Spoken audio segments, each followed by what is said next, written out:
from the past. Please listen carefully. CoCo.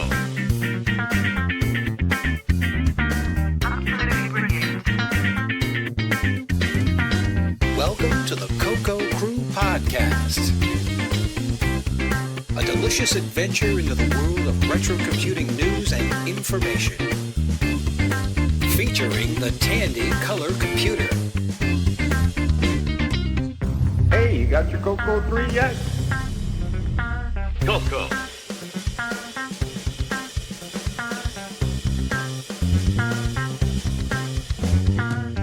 All right, welcome CoCo Cruisers. You are listening to episode 86 of the CoCo Crew Podcast. I am John Linville. I'm joined by my other regular co-hosts. We've got Neil Blanchard. Hello, Neil. Hello, John.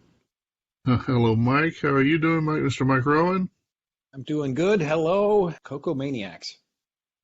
Very good. And, of course, the distinguished Mr. Boise Pete. How are you, Mr. Boise? I'm doing well. Good evening to the CoCo world. Awesome. All right, things are moving along. The year is slipping away. We're already past the halfway mark. The Tandy Assembly is roughly 2 months away. Very exciting about that. I think currently CoCoFest is scheduled for about 9 months away. So if you want to make a baby and have a race there, that'd be an interesting CoCoFest project. Yeah. An expensive one. Yeah, definitely that. You know, so time is marching on. That's how we usually measure time in the community and how many Tandy Assemblies and how many CoCoFests that we had. And so things are moving along pretty well. I'm definitely looking forward to some time off and hitting Springfield, Ohio. I think my wife's going to come with me this year. We're Cool. sending our youngest off to college, and so she'll be sitting around here with nothing to do. So what's everybody been doing? What you been working on? Anything cool? Neil, what you got going on? No, I haven't really been working on too much right now during the summer months here. Just still doing the usual, working on a few gamesters. That's about it. Yeah. Well, that's cool. Good to keep the pipeline filled. Oh, yeah. Are you still having a good set of orders coming in, Neil?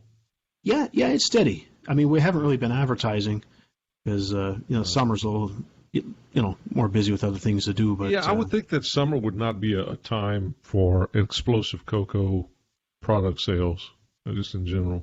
So Right. Yeah, and I can see how it could be for some people, but yeah, I would think a lot of us still like to go outside on Saturday afternoons and do some unusual. True. Yeah. So, where even if we don't like it, you still have to do it. It'll make hay while the sun shines. That lawn isn't going to mow itself. A vacation too, right? We were on vacation last week, so this is the time of year where people are out and about. So hobbies inside, which is the CoCo's an inside hobby, usually for active people, is put on the back burner for this time of year. Well, it's one of my best hobby projects I've done in staycation mode while at a beach rental somewhere. But that's just me. I'm kind of a nerd. There is Good that. concentration. So let's see. I haven't been up to a whole lot lately, although I was working on a bit on. Posted a blog post and posted to the link to the CoCo Crew Facebook page. Look into, we mentioned it a couple of months back that David Weens was trying to recover the VTL09, which is a minimal programming language from the past that was originally developed for the Motorola 6800 and then has been ported to the 6502, and somebody had ported it to the 6809, and there's actually a assembly source code listing of VTL09 in the 6809 cookbook, but it's only in some printings of it. They have a chapter that describes the code, but then the appendix that actually includes the source is only in some of the printings. But he happens to have a book that's got the printing, and he typed it in, uses some different assembly language conventions, so he's had some trouble getting it assembling on the assemblers available to him, and so he was asking for some help, and I kind of got involved a little bit.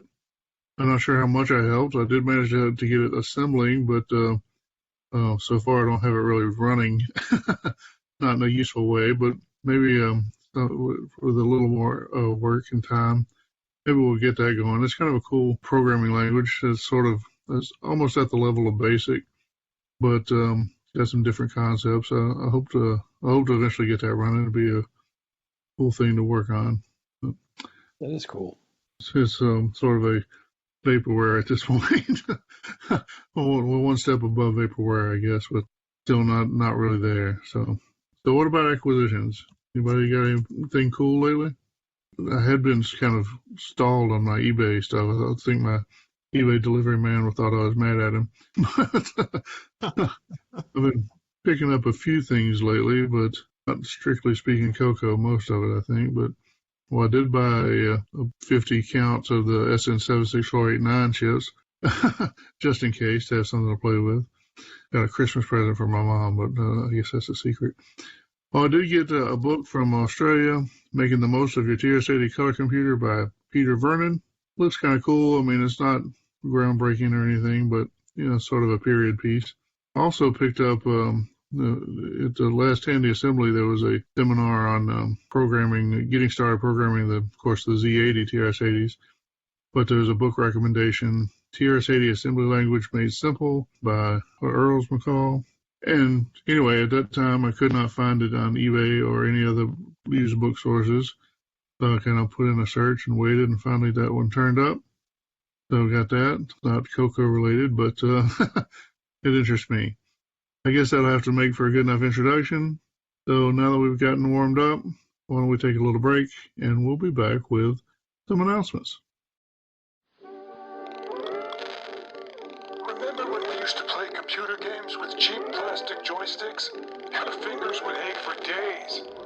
Put the past behind you. Introducing the Gamester.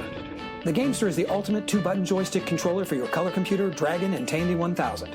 The Gamester features a genuine arcade-quality joystick with 2 large arcade-quality cherry switch buttons on a single surface.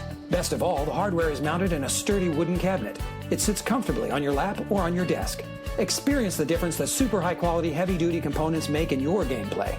No more finger fatigue. Responsive button switches. Sturdy components that can take the punishment of even the most enthusiastic player. Every Gamester is built to order. Choose the wood for your cabinet. Choose custom paint or stain and finishes. Select the cable length for your Gamester. Choose a left-handed configuration, or add adapters for your Dragon computer. The Gamester is designed to last a lifetime. To build yours, simply reach out to Neil Blanchard by email, neil@cococrew.org. That's neil@cococrew.org. Experience genuine arcade controller action for all of your favorite color computer, Dragon, and Tandy 1000 computer games.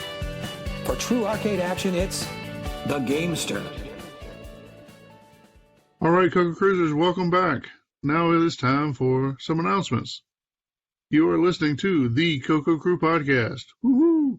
We are available on Twitter with the Twitter handle of @CoCo Crew Podcast. That's @CoCoCrewPodcast. If you're prone to sending tweets or reading tweets, feel free to tweet at us, and we'll probably tweet back. Well, you never know, but it's possible. We're, of course, available on Facebook. We have a Facebook group called the CoCo Crew Podcast, all 4 words separate. So come and check us out. You maybe get some early news on upcoming editions of the podcast, or just a general exchange of news and ideas with other like-minded CoCo people. You're certainly welcome to join us and be part of the party. Let's see, we are, of course, a podcast. So we're available, of course, we have an RSS feed available at cococrew.org for the real DIY podcast people. Also available with listings through Apple Podcasts and through Google Play. But, of course, if you prefer to, rather than downloading podcasts, if you prefer to stream them, we are available through Spotify, through Stitcher, and the service known as TuneIn. So however you want to reach us. If for some reason you're trying to find the podcast and can't easily find it, let us know where you're looking, and we'll see if we can get listed there. We have been for some time making We're doing a transformation on our audio podcast into a video form we make available on YouTube. If you prefer to digest a podcast through YouTube, then we are available there. One benefit to using YouTube is YouTube has a pretty decent subtitling service. So if you are perhaps hearing impaired, or if perhaps English is not your first language, then you may want to try checking out the podcast through YouTube. We are a member of the Throwback Network. This is a list of retro-themed podcasts with a variety of topics, many of them 80s technology-oriented, but others 80s culture and other stuff that, old people like us might enjoy. So if you are caught up with the CoCo Crew Podcast and looking for something else to listen to, then we recommend that you check out the Throwback Network. We are also listed on the Game by Game Podcast Information Hub. This is also a list of retro-themed podcasts, in this case all technology and gaming, home computer-oriented. And again, if you are caught up with the CoCo Crew Podcast, we recommend that you take a look at the Game by Game Podcast Information Hub. Audio for the CoCo Crew Podcast is hosted by Cyber Ears. If you have a need to host audio on the internet, whether it be for your own podcast or perhaps for your social club or your place of worship, then we recommend that you check out Cyber Ears, where you will get your audio on your terms. If you want to reach out to the hosts of the CoCo Crew Podcast via email, we have some addresses set up. First three will reach all of the hosts, and these, of course, are show, SHOW, at CoCoCrew.org. That's @CoCoCrew.org. We also have podcast, PODCAST, at CoCoCrew.org. And, of course, feedback, FEEDBACK, at CoCoCrew.org. And if for some reason you'd like to send email but only want to reach one of the hosts, then I'm available as John, JOHN, at CoCoCrew.org. Neil is Neil, NEIL, at CoCoCrew.org. Mike is Mike, MIKE, at CoCoCrew.org. And Boise is BOISY, at CoCoCrew.org. So if you feel the need to reach out and touch someone via email, then feel free to make use of any of those email addresses. See, at this point, we have an announcement of some events in real life that we feel might be of interest to our listeners. So let's see, the first on the list for right now, let's see, we've got VCF West coming up August 6th through the 7th of 2022. This is, of course, Vintage Computing Festival West, held in Mountain View, California at the Computer History Museum. Exhibits, you'll find demonstrations of 1960s mini-computers, 1970s homebrew systems, 1980s 8-bitters, and a few oddities. Some exhibits contain pristine original machines, while others focus on unique modern hacks and everything in between. So, if you are on the west coast of the United States, particularly in the Silicon Valley region, then we recommend that you get to Vintage Computer Festival West, August 6th to 7th, 2022. September 10th through 11th, 2022, we have the Vintage Computer Festival Midwest, which will be held in Elmhurst, Illinois, Waterford Banquets. The Vintage Computer Festival is a gathering of collectors, hobbyists, and curious observers who enjoy tinkering with the computers of decades past. No one can agree upon what constitutes vintage, but a general rule is anything made before 1990, but of course there are exceptions for obscurity and novelty. You may find early home computers like the Commodore, Apple, and Atari, as well as once inaccessible business and scientific systems that cost tens of thousands of dollars in their day. At VCF Midwest, we welcome a variety of exhibits with emphasis on the creative and obscure. So, there you go. If you find yourself available September 10th through 11th of 2022 in the Chicagoland area, then we recommend that you check out Vintage Computer Festival Midwest 17. All right, of course, the big event coming up September 30th through October 2nd, 2022. We're talking about Tandy Assembly, held in Springfield, Ohio. This is our big Tandy event. So we welcome Tandys of all types. We'll have, of course, all the various original business-oriented machines, the Z80 machines, original Model 1. We'll have the portables, Model 100s, and the like. There'll almost certainly be some Tandy 1000s. Hopefully there'll be a few CoCos there. There'll be pocket computers, all kinds of cool stuff, an MC10. maybe a few other things kind of tangentially related to Tandy. And if nothing else, we'll have some Tandy memorabilia. We'll maybe get Randy to drag out his Radio Shack sign. It'll be a cool event held in Springfield, Ohio, September 30th through October 2nd. Be sure to check out our Tech Track, which is our special Friday event, which consists of a set of highly technical and informative classes taught by some of the leading figures in the vintage Tandy Radio Shack Terrace 80 community. Very exciting stuff. I know everyone here is excited about Tandy Assembly. What else is there to say? Be there or be square. Moving on, October 14th through the 16th, 2022, over the Portland Retro Gaming Expo. This, of course, is Portland, Oregon. What is the Portland Retro Gaming Expo? Retro Gaming Expo, Inc. is a Portland, Oregon-based 501c4 nonprofit cooperative organization dedicated to creating awareness of and appreciation for classic video and arcade games through the presentation of events and conventions that celebrate the historic contribution video games have made and continue to make in popular culture.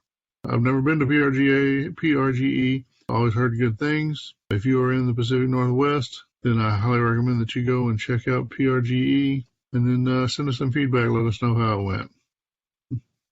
Let's see. We got one more event here at October, the third week of October 22nd, I guess it's the fourth week.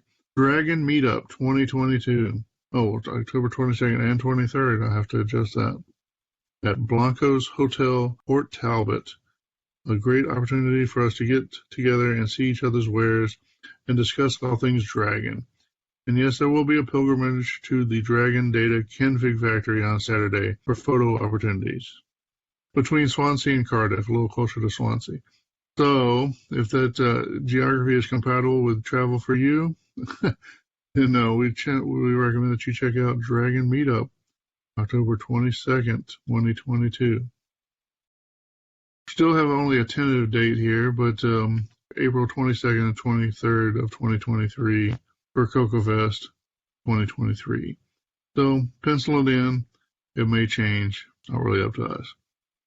Well, that's all we've got for events in real life. So why don't we take a little break, and we will be back with some news. Since 1994, Cloud9 has been making cool stuff for your color computer, like the Cloud9 Mini Flash, a flash cartridge for your color computer or Dragon. The Mini Flash gives you a total of 4 16K banks of flash memory. You can easily flash ROM images into any of the 4 16K banks. Store your favorite DOS ROMs and game packs on the Mini Flash. And the Mini Flash is perfect for prototyping your own ROMs without the need for an EEPROM burner. The Mini Flash comes with flash programming software and test utilities. It's preloaded with HDB-DOS for DriveWire and 2 games from Retro Tinker, CoCo Dooku and Follow CoCo, so you can use the Mini Flash immediately. The Cloud9 Mini Flash works on all color computer and Dragon models and is housed in a high-quality injection molded cartridge case. The Mini Flash, only from Cloud9. Cool stuff for your color computer. Visit cloud9tech.com for details. All right, CoCo Cruisers and CoCo Maniacs. Now it's time for some news. The first news item is CoCo FS, a tool for interacting with TRS-80 color computer disk images by Jason Thorpe. This is a GitHub page for, looks like a source code project called CoCo FS that Jason is working on for reading, it may be writing, but certainly reading disk extended color basic disk images. It does look like you can format and copy in, copy out.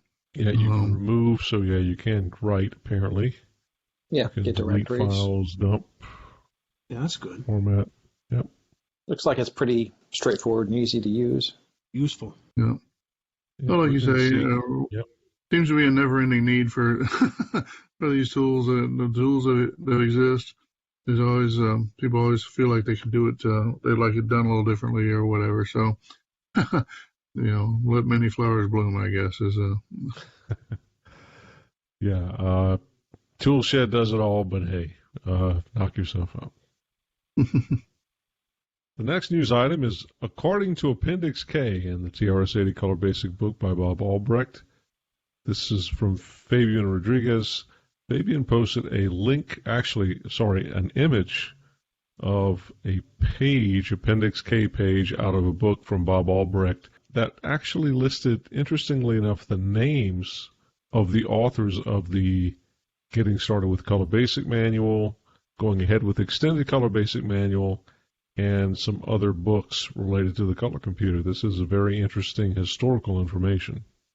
Yeah, this has always been sort of a little bit elusive. The books themselves don't credit their authors. I think I was able to track down Jonathan Erickson for Going Ahead with Extended Color Basic through like Amazon or something at one point. Well, not him, but I was able to track down his name as associated with the book.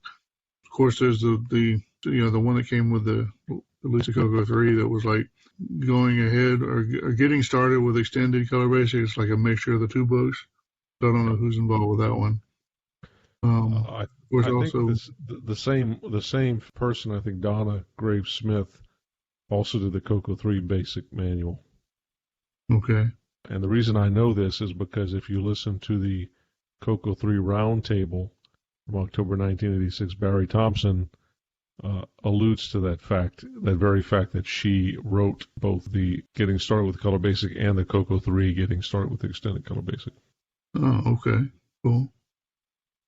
Well, it certainly would explain the somewhere style. No doubt. Of course, he also mentions Linda Yackel as the illustrator, for possibly responsible for the famous, CoCo Man Doodle or whatever the name of that person that's right. Anthropomorphized CoCo is. Anyway, so cool. Good to have it documented. It'd be nice to track those people down, although they're bound to be getting a little on the old side by now, but we'll see. I was just going to say, it's a shame they're not credited more because, I mean, those are fantastic books. Yeah. Especially they hit the audience just right. When I got my first computer, which was the CoCo 3, I mean, that was the first book I read. And, it was very informative. Oh, it was well written. Well written. Yeah. It presented the information really well without being patronizing to a child. That's true, John. That's a good way to put it. Right. The next news item is Mem size minus peak 39 times 256 plus peak 40 by Alan Huffman. This is a post that Alan Huffman made to the CoCo list. It's an interesting revelation that he made that talks about how reporting the available memory on different CoCos was actually, I think, wrong by 1 byte. The result was wrong by 1 byte. It seems that he was opining about how that worked on CoCo 2s, and then on the CoCo 3, he indicates that you get 1 more byte there as well. So anyway, an interesting segue into how memory, free memory anyway, is allocated or not allocated, is determined on a CoCo. Yeah, it's cool. It led to some discussion on the mailing list there with Art Flexer. Anyway, Art ought to, he was a ADOS person, so he ought to know something about how the stuff works. Yeah, just kind of cool to see the interaction and the kind of in-depth technical analysis you can get on a CoCo topic on a mailing list that you don't normally see on some of the Web 2.0 or Web 3.0 or whatever we've got these days. It's the old mailing list sometimes gives you a little more technical depth. The next news item is, remember Radio Shack? It's now a crypto company with wild tweets by Yuan Liu at the Washington Post. This is an article from the Washington Post about what everyone probably knows by now. Radio Shack has gone savage on Twitter.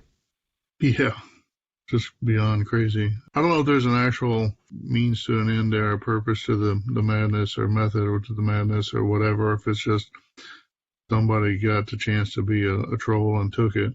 Maybe I should figure out a way to troll bait them with the CoCo Crew Twitter account.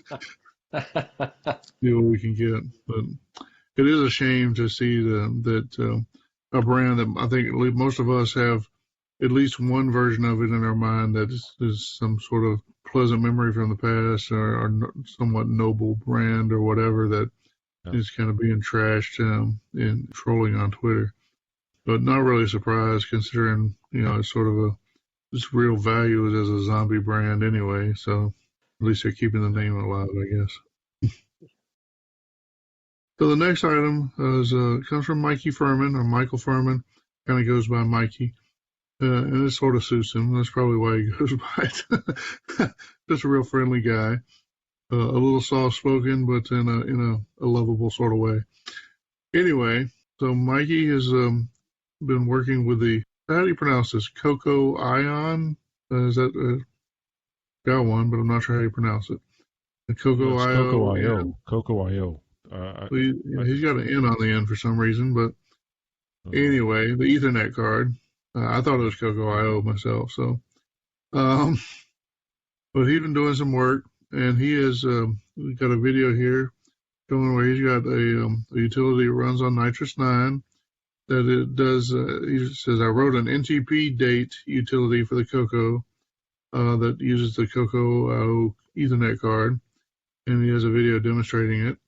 And so for those not familiar, well, NTP date, well, at least the name matches a Unix or Linux utility that is used to update the time on your Linux machine or NetBSD or other Unix style machine using the network time protocol. Pretty sure that's what NTP stands for, which is a way of updating your clock over the network, over the internet, based on one of these hyper accurate atomic clocks that make themselves available for such purposes, often at universities nearby or other high-minded institutions around the world.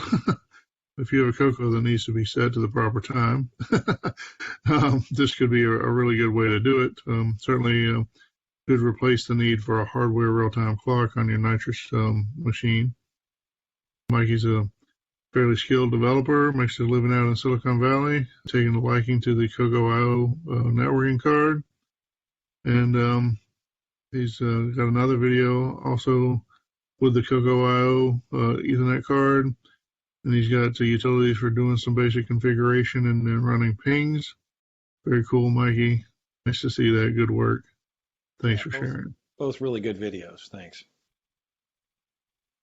Not a CoCo video next, but maybe it could inspire somebody who wants to do some work. It's a video from Jordan West at YouTube.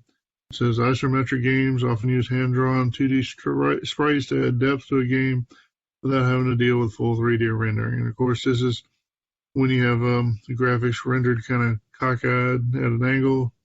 Zaxxon mode is probably what would be most familiar to people if you don't know the term isometric. It kind of tricks the mind a little bit, or imparting some 3D information into the graphics displays so you can move behind things and that sort of stuff. Anyway, in order to do that, you need to be able to map your coordinates on where you are on the actual game board or whatever to where to print it or paint it on the screen. And there's a little bit of math involved. If you don't know the math already, then you may want to check out this video and have it blow your mind a little bit with some matrix math, and maybe you can write the next great isometric game for the CoCo. Got another YouTuber here, and this one named, the account is Evil Trout.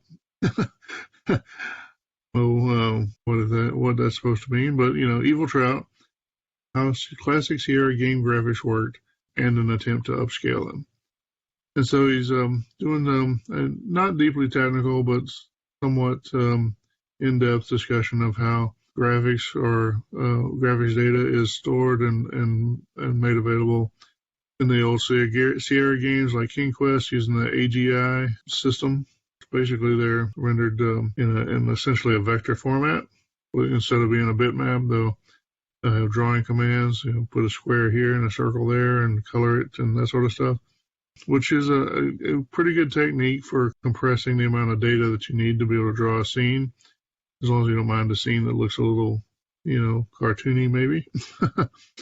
Anyway, he kind of takes that notion and then experiments with moving it from the original 160 by 200, I think was the original resolution, and upscales it to something more modern, and then finds that the upscaling, the direct method of doing that, does not result in very good looking graphics. So he experiments some with using thicker lines and then finding ways to make the endpoints of the lines match up and that sort of thing.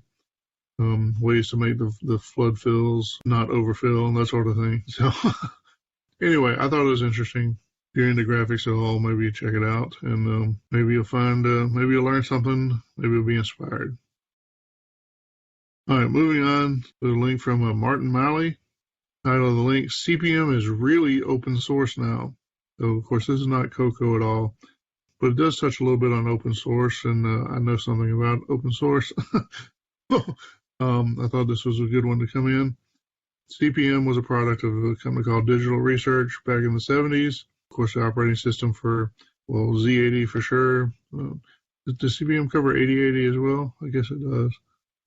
Yeah, Z80, 8080, and 8085. But at some point in, I guess in the 90s, Digital Research was acquired and passed around.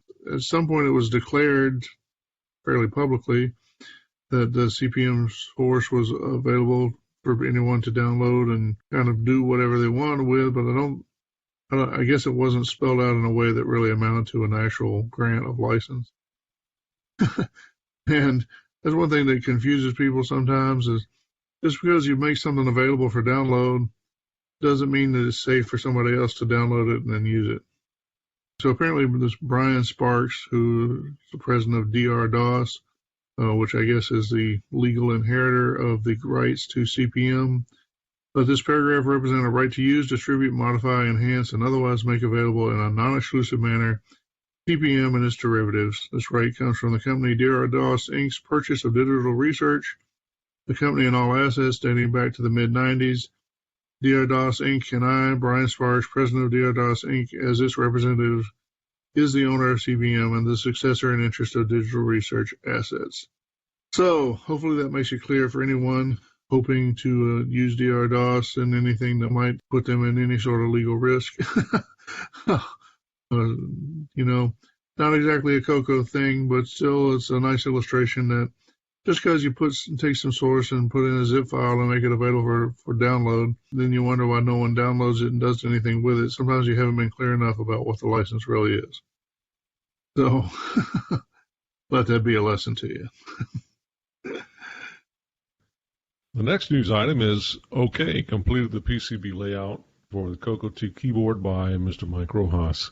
This is a Facebook post that Mike has put up on Facebook that has some pictures of a replacement for the CoCo 2 Mylar for the keyboard.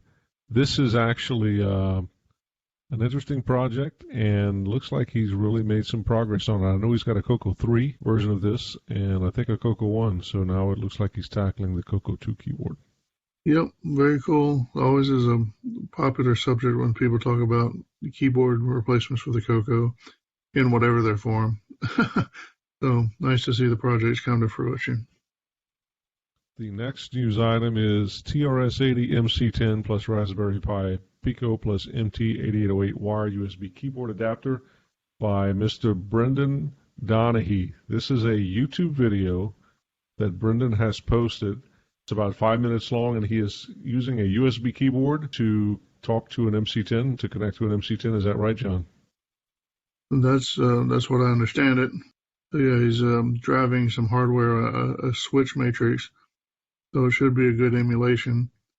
I won't say the MC10 is great. The MC10 definitely is a quirky machine. I enjoy it. Some people enjoy it, some people not as much. It does have its quirks. One of its quirks is its keyboard. Depending on how you're using it, you may not need to do a lot of touch typing, but if you do find the need to or desire to use the MC10 and do a lot of typing on it, it's probably a good thing to have a way to use a more modern keyboard. Two things impressed me about this video. I see that he's using a Weller 921ZX, which is, I believe this is a pretty older soldering station. Very impressive. And the other thing is that he only has 9 subscribers to his YouTube channel, so we need to get those subscribers up. Active Software is proud to present Games Tape 1. Find out what critics are calling the best collection of Dragon games available. 8 fantastic full-length programs on one cassette. That's an incredible 200K. Each game features spectacular color graphics and sound. You get Wipeout, Interplanetary Trader, Wampus Mansion, Hilo, Atom Hunt, Snail Pace, Execution, and Air Assault. All of these great games for just £6.25, and that includes postage. Plus, our unconditional replacement guarantee. If your cassette fails to load, just return it to Active Software for an immediate replacement. All orders are dispatched within 48 hours of receipt. Order your copy of Games Take One today. Active Software, 117 Eichnield Street, Birmingham. Active Software, second to none. Expand your horizons. Take your CoCo beyond the limits of floppy diskettes. Connect to Delphi, your complete online business and personal resource. Enjoy special forums for owners of the Tandy color computer, including OS9 Online and Rainbow Online. Meet other color computer owners, order hardware and software, inquire about products, and download programs. And Delphi is affordable. No extra charges for TimeNet or Telenet. No monthly minimum. No premium for 1200 or 2400 BPS. And connection rates are as low as $7.20 per hour. Find out what your CoCo was really meant for. Delphi, the world's premier online information service. The next news item is, this is a voice synthesizer project I built over 30 years ago by Matt McCullough. This is on a Facebook group called All Things Tandy Radio Shack. So you may have to join the group before you see the post, but it looks like Matt posted some pictures of a speech synthesizer built around an SPO256 chip that I think Radio Shack actually sold. He says he built this over 30 years ago, and that this was a chip that used phonemes to generate human speech. Very impressive. Lots of comments on this particular post. Lots of interest. Yeah, I've got both of the primary chips involved there. They used to sell them on the peg wall at Radio Shack in blister packs with enough documentation that you could put together something like this, and that's probably how it would look with all the wires on the back. So pretty cool. Nice to see that he had done this project, made it available, something for us to be entertained. Very cool. The next news item is a combination of two. It's breaking news! Exclamation, exclamation, exclamation, exclamation. Very exciting post here. I just managed to make my first machine code program on the MC-10 by Johan Coleman, and he also says release of Shogun. Simon Jonason and Jim Gary tested it already, but now you can all play. Apparently, Johan has made a couple of assembly language-based games for the MC-10, which is quite nice. I think that's a good thing. It's good to see more interest in this particular little system, especially in terms of machine code. It's good to see people excited about it. So congrats, Johan, for making something for the MC-10 and doing it in 6803 assembly. Very cool. My first news article here is from Robert Galt. He posted on the CoCo list, Special Coding in War. War is a game. It's a basic game written by the author James Garon. And I guess he's discovered that some lines of code, it says lines 60,000 and up, which they can't be listed with a CoCo 3, but they can on a CoCo 2. That's pretty interesting right there. Yeah, so it's another, like I said, I included this, another technical discussion on the old multimedia list. So if you're not on the list, you're missing these discussions. Yeah, it's an interesting topic. They used to do all kinds of weird stuff like that where they, I don't know if it was for purposes of obfuscation or if it somehow was saving memory or what other purpose they might have had in mind. But, yeah, you get these programs in BASIC put into the machine in ways that, maybe you couldn't list them or maybe you couldn't save them or whatever else. All kinds of weird tricks they could play on the interpreter. And for, like I said, for whatever purpose. All right, next news article is a 2-for-1 special from Rocky Hill YouTube channel. The first one is testing a pepperboard, which is a salt replacement solution on a CoCo 3. So that's for the salt chip that can go bad, and it's, you can't find that IC. So this is a solution to replace that. And there's also another one here. He's got another YouTube video, Easy HDMI, out for the Color Computer 1 and 2 with this adapter board. Now that adapter board sits between the 6847 here, it looks like, and the motherboard, of course. You also need, with this adapter, the RGB to HDMI is required, so that's the Raspberry Pi solution. Yeah, well, I mean, it's cool to see the demonstration there, and it's nice to have, an extra hardware hacker out there doing some cool projects in the community. For sure. Like I say, these are definitely the kind of, they get my stamp of approval when you're replacing unobtainium chips that do fail, and improving the video output. It's keeping us in the current generation of monitors. That's a big plus. Next one up is from Feud. It's a YouTube channel as well. I've never heard of Feud YouTube channel. First time for me. It looks like here's a game, Lander Venture World Test. So it's a TRS-80 Color Computer Lander game. Looks like it's in progress here. Flying around the world at 500% real speed. Normal round takes about 5 minutes. Yeah, I think he's posted some other videos of this work. I didn't include them all, but it's some sort of game in progress. To me, it looks reminiscent of maybe Scramble or something like that. Not sure where he's going with it, but hopefully we can at least encourage him to keep going until we get a release. So. All right, next one up here is, I actually touched on this one last month in my game review. It's from Paul Shoemaker. Here is Ghost Rush version 2.0 exclusively for the Color Computer 3. That's his Ghost Rush game that he created. The first version was for the CoCo 1 and 2, so this uses the nice 16 color. You could switch between RGB and composite. So if you have a CoCo 3 and you want to play it in its full glory, this is the version for you. And there's also a version 2.1. He's added a second set of spikes, teeth. Yeah, it's a great game. It is. It's a cool game. This next one is from Jenny List at Hackaday. TensorFlow Lite on a Commodore 64. TensorFlow is an AI library used to develop artificial intelligence software, and usually requires some beefier processors than the 8-bit world has. But there is a light version, and it appears that someone has ported it for the Commodore 64. I don't know if anyone has actually developed anything with it yet, but I guess getting the libraries ported is the first big step to that. And of course, lends to the question. You would think that the 6809 would have some advantages for running something like that. Yeah. It'd be maybe good for the Turbo 9. Certainly. Yeah, it's certainly a very impressive feat to be doing tensors on an 8-bit processor like that. Although I would have to say that training probably would take a long time. Yeah, I can't imagine it'd be very quick. Well, that's pretty cool.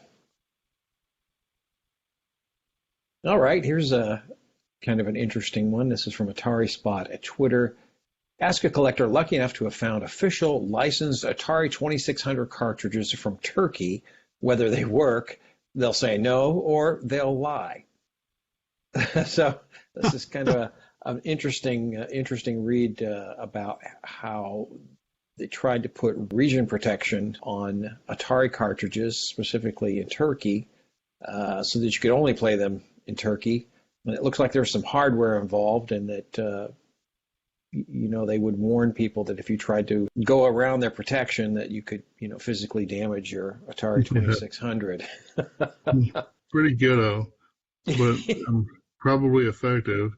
And it sounded like they were literally remapping some of the pins on the cartridge, on the cartridge, so that it just wouldn't work on an American, for example, 2600, but plug it into the Turkish one, I guess it would.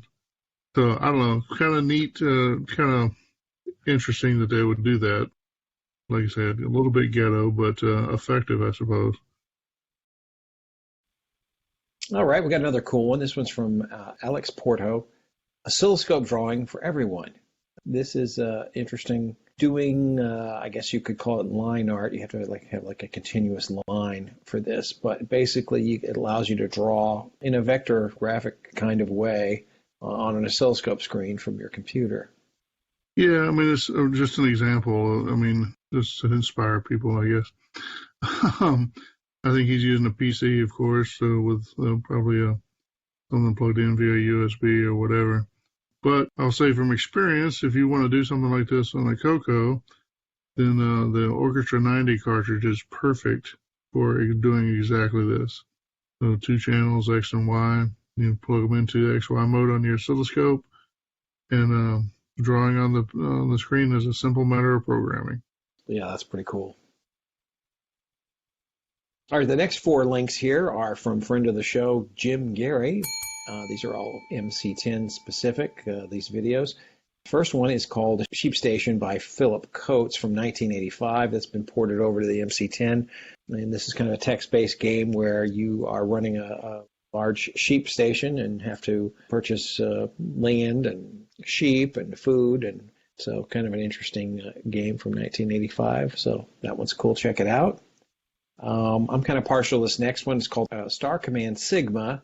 It's given that name, but clearly it's a Star Trek game. Doesn't hide anything. You're fighting Klingons and you're on the Enterprise.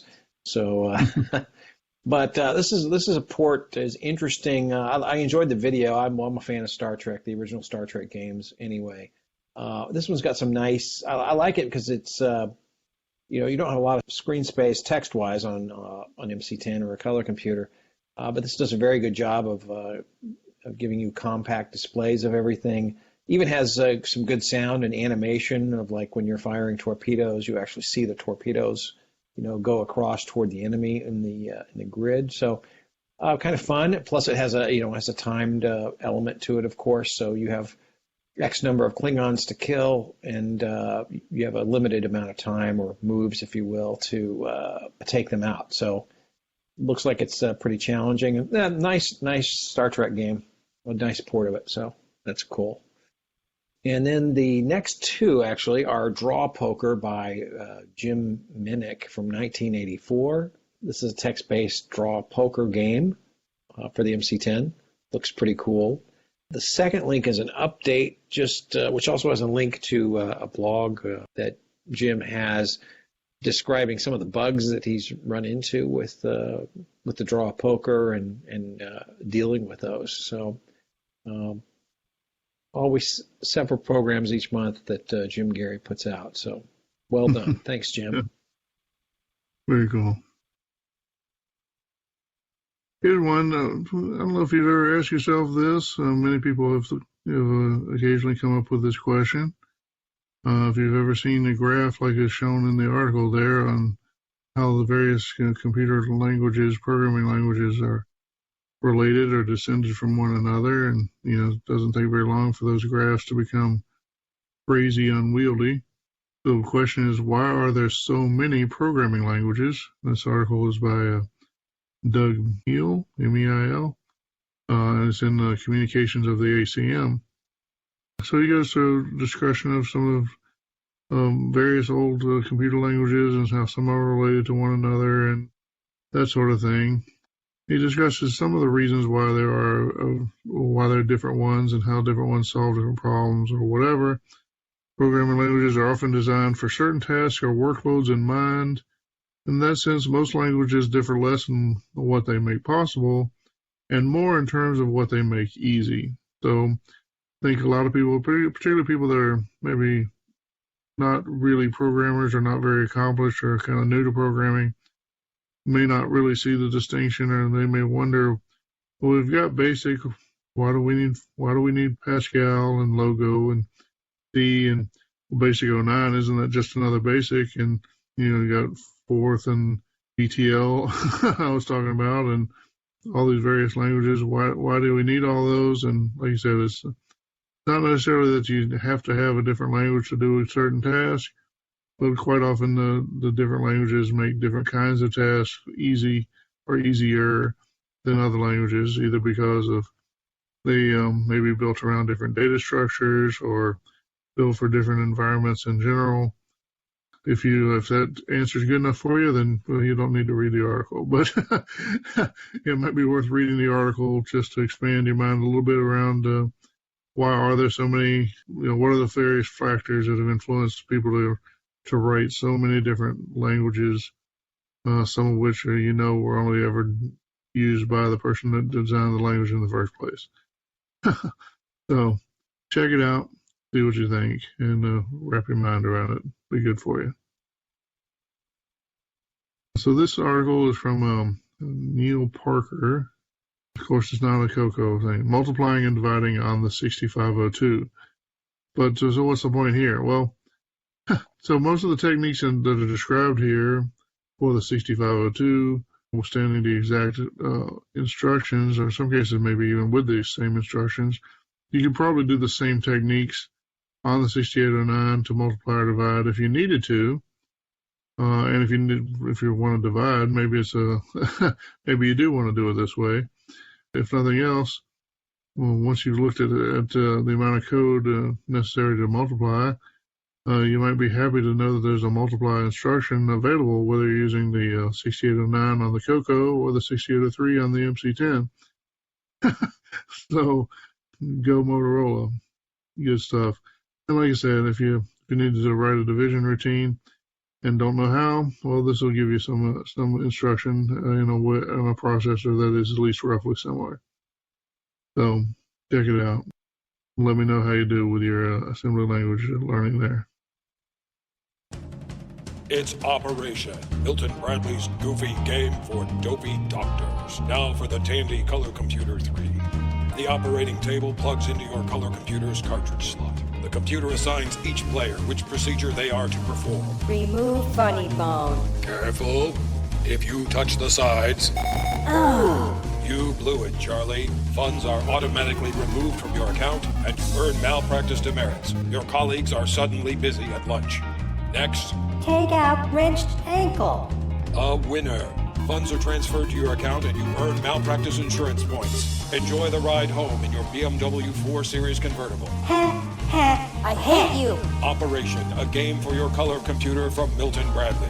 Operation is for entertainment purposes only. Operation should not be considered as any form of medical advice or medical training. Milton Bradley does not recommend or endorse any specific tests, physicians, products, procedures, opinions, or other information that may be mentioned in his products. Reliance on any information provided by Operation is solely at your own risk. 128K Tandy Color Computer 3 with composite or RGB monitor required. Drink responsibly. You know what's going on again at Radio Shack? That's right, honey. It's Tandy's Sweet System Sale. You get a Tandy Color Computer 3 with a dual FD501 disk drive system and your choice of either a DMP105 printer or a DCM212 modem for just $599. Most folks' $599 deal is not a system, honey. These Apple disk drives are just $599. That's not a system. Radio Shack is the place for a full system. Tandy's Sweet System Sale. Come and get it while it lasts, because it will not last long. Love that CoCo from Tandy. Okay, so here's a video. I think we hinted at this one last month, but I've seen it mentioned a few times. The blurb that you can see when you go to the video is why I'm retiring my Amiga. The topic actually says, should we stop using retro computers to save them? Does using the computers that we love so much risk damaging them to the point where they could be gone forever? I mean, could your salt chip could die, or your gimme chip could die, or some of us might be there when the last 6809 dies. Who knows? Wouldn't that be a sad day? I don't know. I guess it's just a topic of discussion. And, I mean, we could even have this for a host discussion, I guess. But to me, it kind of is if you have to stop using them to save them, I mean, will you stop driving your Corvette so that the Corvette still exists? And if they still exist, but you can't drive it, does it matter? So that's kind of where I'm at on this. But anyway, we'll see. Go ahead and watch the video. Food for thought. See what you think about the topic. And if you decide to give up on using all your CoCo stuff, well, give me a call with a quote. So, all right, let's see. So moving on. Our last news item here in this little group is from Grant Leedy. CoCoFest 2022 survey. We want to hear from you. If you went to the CoCoFest and you haven't already filled out the survey, it's been out a little while now, since about a month it's been out. But go and use a Google form, open it up, answer the questions, give Grant some feedback, and let him know what you thought about CoCoFest. Hopefully he can tailor it and make it continue to be a good event for all of us. So there you go. All right, next news article is from Mr. SQL at Atari Age, titled Middle of Nowhere C64 Color Computer Emulator. This is a very ambitious project. From what I gather, it's not so much an emulator, but I guess it'll take a basic program from the CoCo and then convert it to the basic on a Commodore 64. Is this correct, John? Well, it's a little unclear to me. He's pointed out another project that he says is similar to, which sounds completely different to me. Yeah. Where he's got some sort of Atari 2600 emulator for the Commodore 64 that'll load up an Atari 2600 binary, which at least the machine code theoretically could run on the Commodore 64. You're going to have to do something to that to make that work at all, just on the graphics, because it's so different. Mm-hmm. But in this case, it sounds like he's relying on the similarities of the basics to be able to load color computer basic programs, right, and then have it run on the Commodore 64. I guess he's using some kind of translator, or planning to use some kind of translator to take care of sound and graphics. And it sounds like a big project to me, but we'll see what comes out of it. And oh yeah, I'm not sure what the market is, how many Commodore 64 people are dying to play CoCo adventure games from the Rainbow Book of Adventure. I don't know, but it'd be cool to see the project. So. Mm-hmm. Oh, definitely. Yeah, it seems to target the adventure games here. It says it's going to convert basic semi-graphic games to be converted to PETSCI. Yeah. So that's, we'll have to see where this goes. Keep an eye on this one. It's pretty cool. I like what he says in the post. This project was inspired by Lonnie Falk and Prospect, Kentucky. Yeah. Middle of nowhere. The next news article is from Astrosist. Yeah, I guess. It's a cool title here. Old websites were cooler, actually. It's a neat video showing the web from 1999, 2000, back in the day. I must say I do agree. I actually like the older websites better. I'm not a fan of bubble graphics and drop-down menus that have been hidden. And I look at an old website. To me, I can navigate it a lot easier. Maybe that's because that's the first thing we used. I'm not sure, but I just do like the simplicity of the older web. Plus, it can run on an older computer. There's a lot better chance to run on an older machine versus the new code now. Pretty much impossible. So that's a cool video.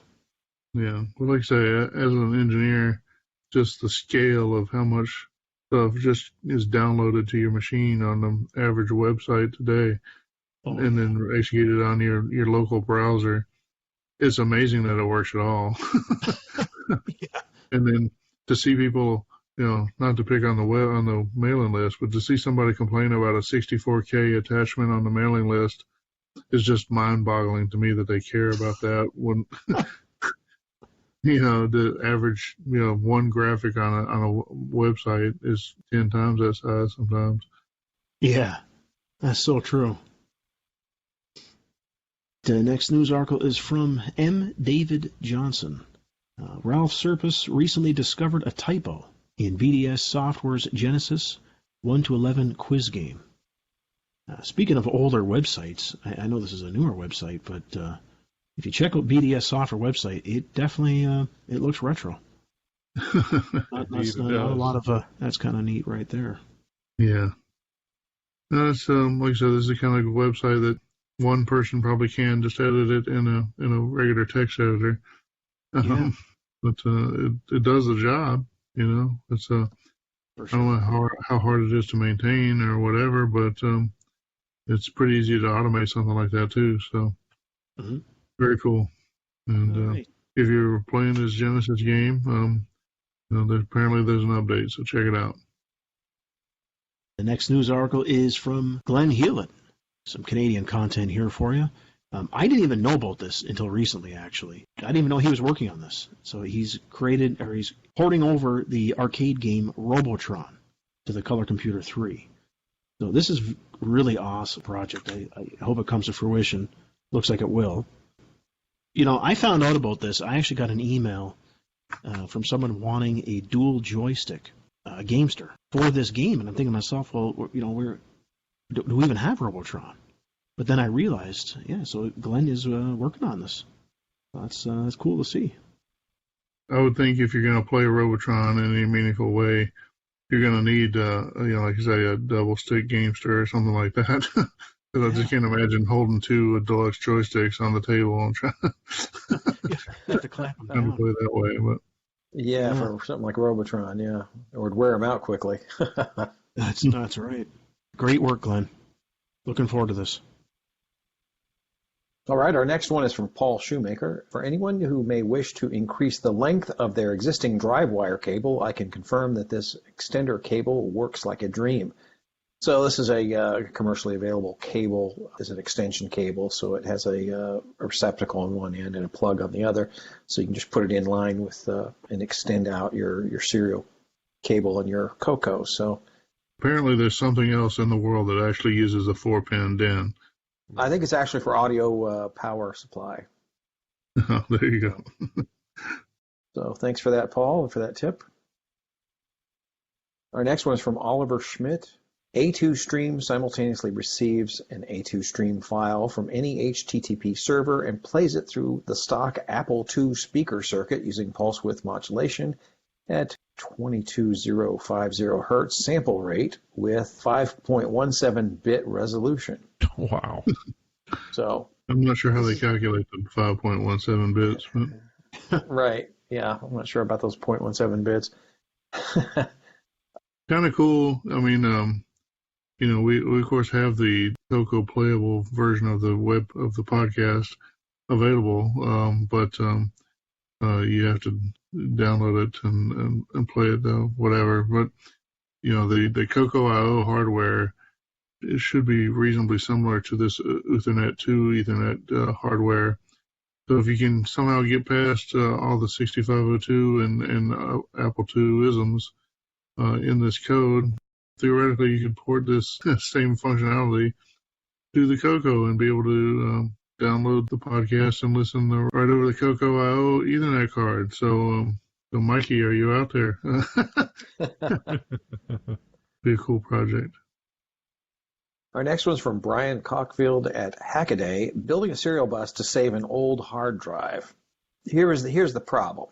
The problem is it's an old 486 compact computer, so it's called a lunchbox computer, which doesn't have, it's older, it doesn't have USB on it. So I'm guessing when they say serial bus, they mean like an RS-232 port.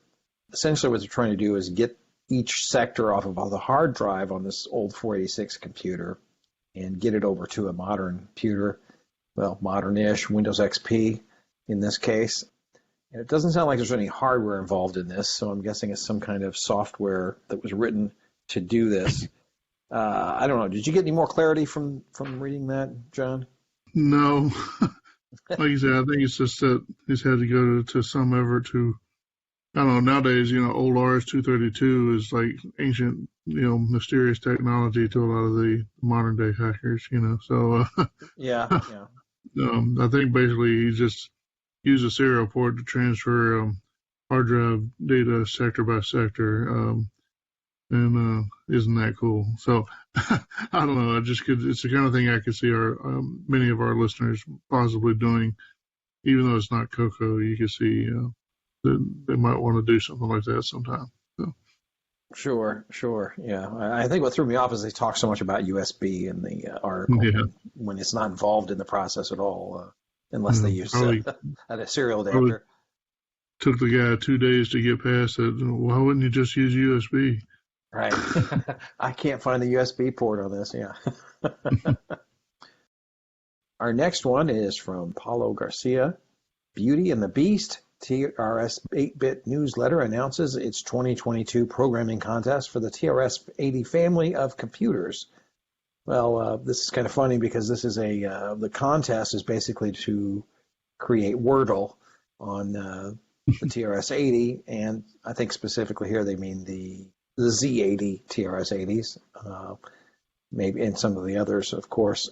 Well, most of the others are all Z80 based, and of course we're the CoCo is lousy with the Wordle Wordle programs out there. So hopefully we can help them out and find the 6809 version of Wordle. That's right. Somehow. Which of the 7 do you want today? Right. Yeah. All right. Well, like you say, it's good to support the Trash Talk folks, and maybe we can have a little Wordle party at Tandy Assembly. Well, I guess that'll cover it for our news items this month. So why don't we take a short little break, and then we'll be back with some quick feedback. Where's Jill? She's really lonely. She's been spending hours on her Tandy 1000 again. Do you think Dave will ever find his true love? Not if he's been playing Quasar Commander on his CoCo all day. We used to be lonely. Until we met on tandysonly.com. Tandysonly.com is the new online dating site for folks who won't give up their Tandy computers. You don't have to be lonely at tandysonly.com. If you're a fan of the TRS-80 color computer, then you won't want to miss CoCo, the colorful history of Tandy's underdog computer from CRC Press. Follow the evolution of the color computer from the early beginnings of Project Green Thumb and Videotex terminals to the CoCo 1, MC10, CoCo 2, and CoCo 3. Follow the rise of Rainbow Magazine, Microware, and the CoCo community at large. Get the inside story from Tandy engineers, constantly challenged to reduce cost and increase capability. If you own a CoCo, you should own this book, CoCo, the colorful history of Tandy's underdog computer, written by Boise Pete and Bill LaJudas. Available now at Amazon.com. Now it's time for some feedback. Feedback's a little short this month. Certainly would like to hear some feedback from you. Just a reminder, feedback at cococrew.org. Please do reach out, or you can reach out on the Facebook group or the CoCo mailing list at Multimedia, or pretty much any other way you can think to reach out to us. And if you ever see us there, then feel free to reach out that way and send us some love. Main item this month comes from Paulo Garcia. Paulo says, another great episode. Thank you all for the hard work to put the show together every month. So thank you, Paulo, for acknowledging the work, and certainly something we enjoy doing, and it's good to hear from anyone listening, and good to know that there is some people listening. All right. The next one's a little bit of a joke. I'm dragging Steve Chapman in. He replied to something I posted on the Facebook group. His reply was, why is this even in question? Which was a response to what I posted. Was a circle or picture of a page from a book. Says assembly language is a symbolic form of machine language, because it harkens back to an old discussion. Anyway, I thought his response was funny. Why is this even in question? So I've drug him in as our second feedback provider this month. So hopefully you'll forgive me for that. Anyway, if you'd like to see other people send feedback, maybe see us respond to whatever feedback you'd like to provide, please do reach out. That's, again, feedback, FEEDBACK, at cococrew.org, CoCocrw.org, and we'd love to hear from you. All right. Well, thanks for listening to the feedback. Now we'll take another little break, and we'll be back probably with a little discussion amongst the hosts. What a gorgeous night. Harvey, I called the exterminator for you. Exterminator? Yeah, I heard you telling your friends that your TRS-80 has mice. Mice? No. I was talking about the Mize, the M1 SE from Bartlett Labs. So there's no mice? No, it's the Model 1 system expander. It adds all kinds of great new capabilities to your TRS-80. That's a relief. It lets you connect an SVGA monitor, Ethernet, a joystick. All my programs can fit on a compact flash drive. I'll call and cancel the exterminator. Hold on a second, Madge. Don't cancel. I think we might have owls. The Model 1 System Expander from Bartlett Labs. Get more information at bartlettlabs.com. This month in CoCo history. Welcome to This Month in CoCo History, where we explore events in the life of our favorite home computer. I'm Boise Pete, and this month we go back 36 years to review a rather unique ad campaign for a trio of software programs. Pages 47, 49, and 51 of the July 1986 issue of the Rainbow magazine feature 3 full-page ads for DynaCalc, OS9 Profile, and TS-Edit, respectively. Radio Shack's advertising campaign takes a solidly different style and flavor, showing a soup can at the top of the ad and the words Color Computer, followed by OS9 in the label middle, and then the product name. Each ad contains the title Canned Software for My CoCo in bold font, and below that 3 columns of tongue-in-cheek text describing the features and benefits of the software in a way that emphasized the soupy nature of the ad. A clip-out coupon resides at the bottom right-hand corner for an RSC16 computer catalog. This ad campaign stands out in a number of respects. First, it's a departure from Radio Shack's other color computer advertisements of the time, which focused mostly on hardware. Secondly, the creativity of the ad is notable given that Radio Shack took the symbol of a very well-known soup company and emblazoned their logo on the can. Thirdly, this ad campaign focused on OS9 software, and by extension, the operating system itself, indicating just how serious Radio Shack was about promoting it. I believe this ad campaign stands out as one of Radio Shack's most creative and OS9-centric ones ever. It also appears in the July 1986 issue of 80 Micro magazine, the same month that the Tandy Color Computer 3 was announced. And that's This Month in CoCo history. All right, welcome back, CoCo Cruisers. Now it's time for our discussion amongst the hosts. Today, after much lengthy, careful deliberation and consideration, but no forethought, no preparation, we've decided that the topic today will be, who is this show for? And just to clarify, who do we think are our listeners? Ideally, the show is for everyone, or at least everyone with at least a passing interest in the Tandy color computer, or maybe Tandy computers of all sorts.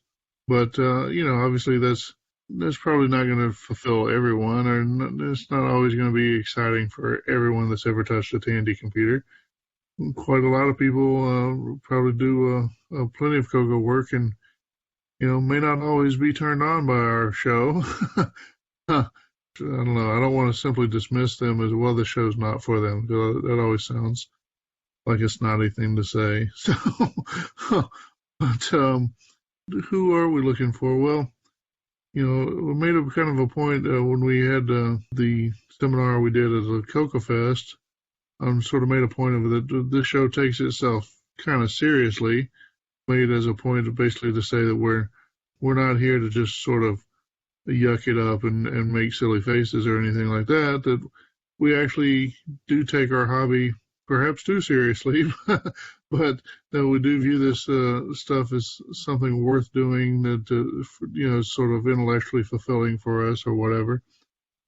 So I guess that implies that the show is for other people who are looking for a certain amount of intellectual satisfaction from the discussions that we have here. I know the Turbo 9 guys, I think, expressed a view that we provided some kind of meatier technical content than they found in some other places, which I took to be as quite a compliment.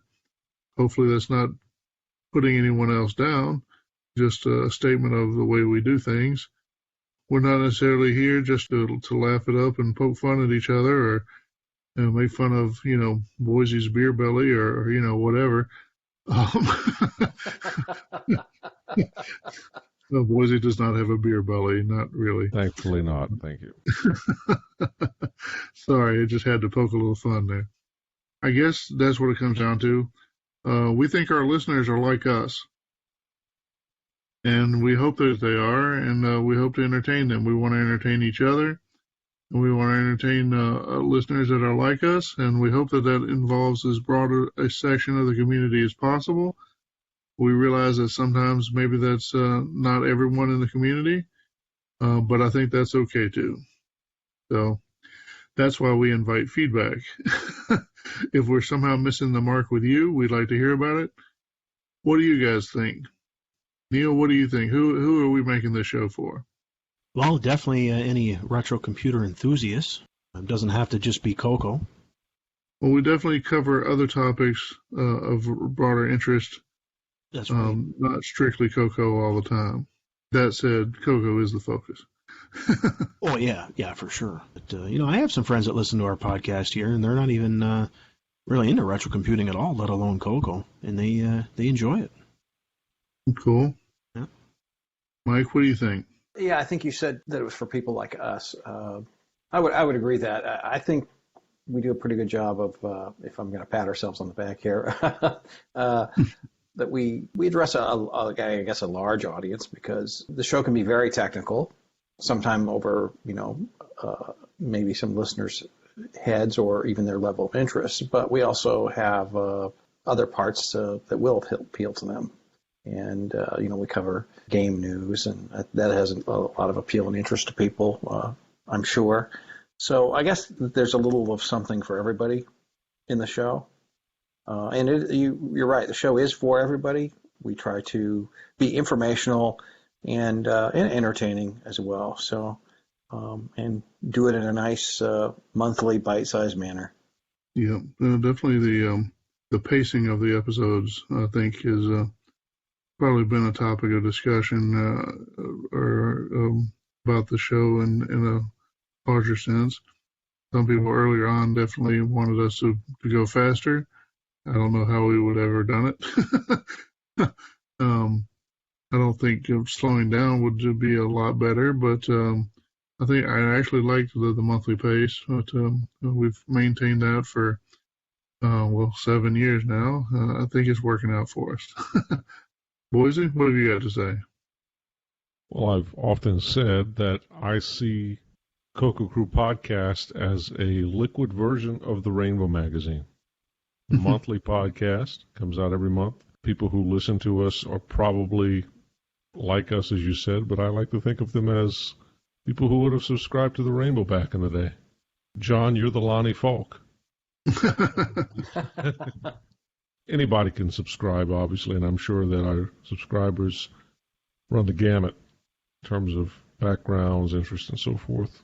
Probably, of course, are all interested, most of them are interested in retro computing, but I like to think of us as a replacement for that energy that the Rainbow gave us back in the 80s, when I personally would literally run to the mailbox every month to see if my issue was in. Yeah, well, it's definitely an aspiration is to fill some of that role. And like you said, the Rainbow definitely had kind of all levels of technical stuff, some fairly technical, some pretty deep, some not as deep, but still kind of deeper than some people would want to go. They're talking about, advanced basic techniques or something like that. We have that occasionally when we're qualified to cover it. We do some discussion of manipulating hardware or some amount of assembly language or whatever. We also have game reviews quite often. We'll cover at least some new hardware when it comes out. So we try to, like you said, we fill the role of the community newsletter or whatever. Try to be an independent voice, not beholden to any specific club or organization or whatever. Occasionally that gets us in a little trouble. Like I said, everyone's welcome to provide feedback and suggestions and criticisms and love letters and, whatever you got. Is that enough navel gazing for the day, for tonight? Yes. Deep. Yeah, definitely. All right. Well, why don't we call this to a close? And like I said, if you're listening to this show, well, we'd like to think we're making it for you.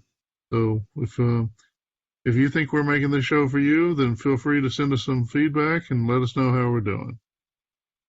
All right, now, of course, is feedback, FEEDBACK, at CoCoCrew.org. All right. Well, why don't we take another little break, and we'll be back with the rest of the show. At Radio Shack, a full line of quality modems makes getting online easy. Open the door to an electronic village where the latest news, stock prices, and more are at your fingertips. Save time with our AC4 acoustic coupler. It's perfect for travelers and works with any telephone handset, just $119.95. And the Direct Connection Modem 2 is also sale price this month for just $119.95.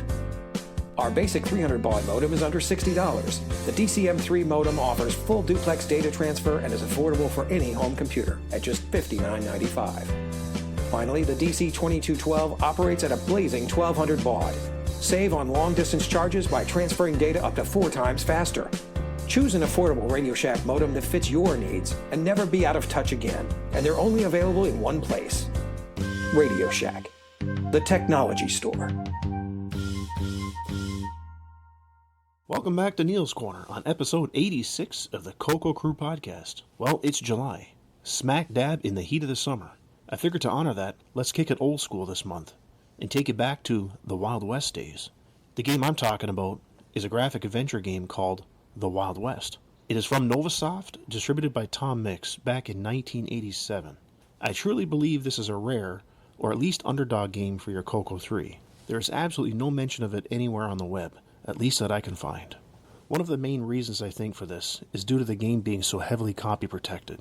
I only stumbled across it back in the day because the color computer users group I belonged to owned it in their library. I was fortunate enough to sign it out for the month to get to enjoy it. This was also my first encounter with copy protection. As most of you know, the CoCo 3 was my first computer, so this game was probably one of the first few handful of games I played on it. The Wild West is a graphic adventure game, taking place on a main street, where you have stuff like a general store, hotel, and of course a saloon. It doesn't have a very long gameplay, but what does take a lot of time is that it's not forgiving at all.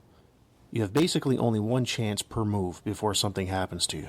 Game saves are a definite must. I spent hours back then trying to solve it. If you keep working at it, you will eventually figure out all the correct steps. What impressed me with this game, and still does to this day, is how ahead of the times it was.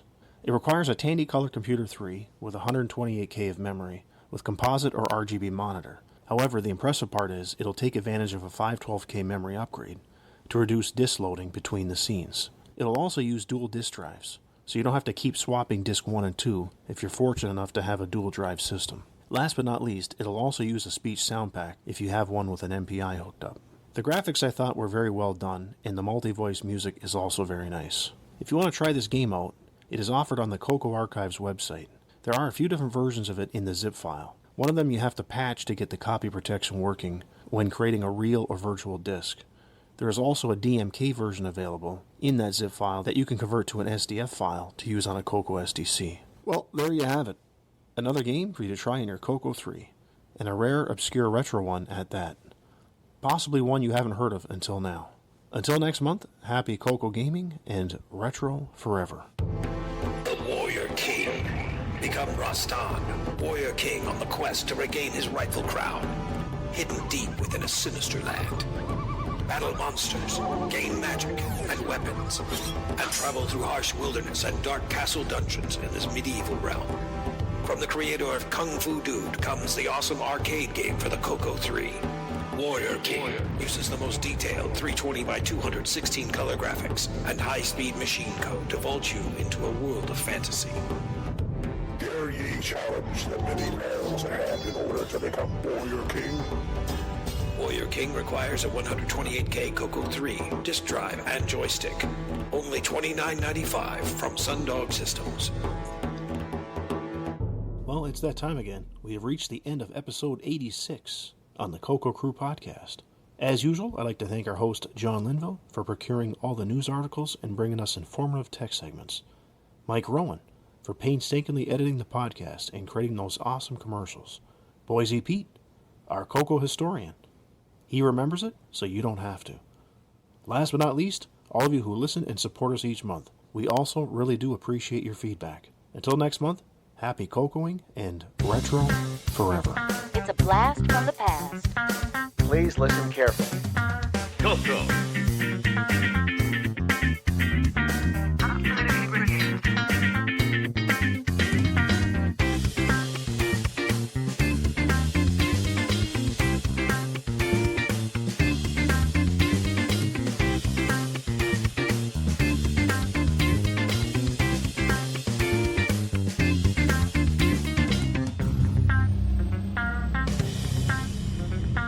CoCo. CoCo. CoCo.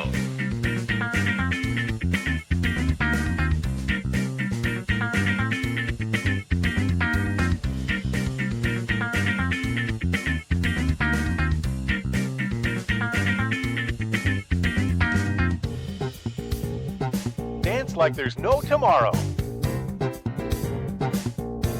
What is this crazy rock and roll music anyway? It's a blast from the past. Dance, dance, dance. Dance, dance, dance.